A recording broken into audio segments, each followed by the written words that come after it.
bisa dikawal juga, walaupun nanti RPJMD-nya itu nanti teknokratik dipakai setelah pilkada, tapi sebelumnya kita akan menyusun KLHS juga, KLHS RPJMD. Nah, mungkin ini tadi setelah kita kawal dari RPD, Pak izin bisa juga kita kawal di KLHS RPJMD Kota Palembang.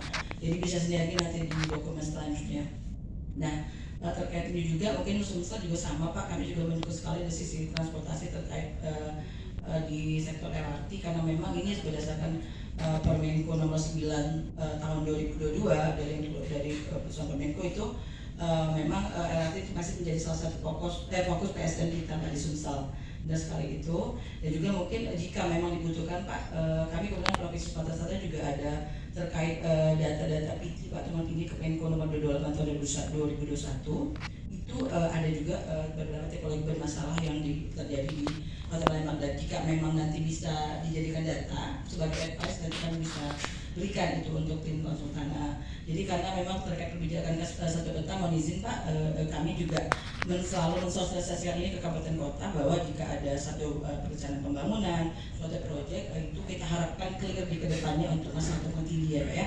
Jadi even itu nanti lokasinya tidak berhimpitan atau bersinggung langsung dengan proyek, tetapi setidaknya itu sudah berikan. Jadi nanti clearnya jadi tidak masalah lagi gitu. Mungkin itu saja Pak izin yang bisa kami tambahkan dari Bapeda Provinsi.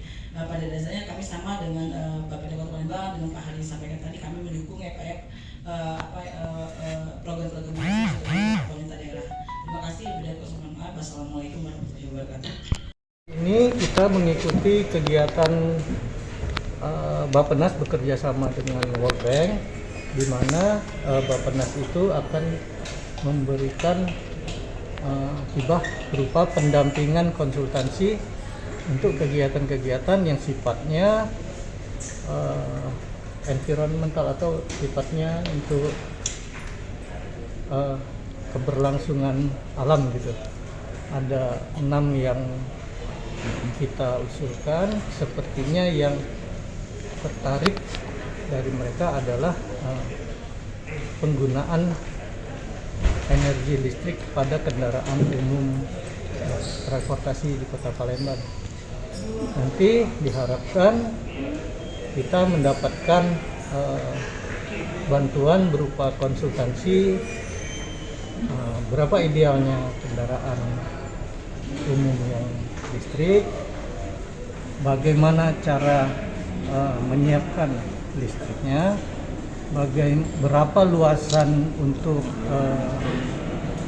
charging station untuk ngecas, karena kan angkot itu pasti ngecasnya pasti malam, sedangkan ngecas listrik itu 7 jam 8 jam.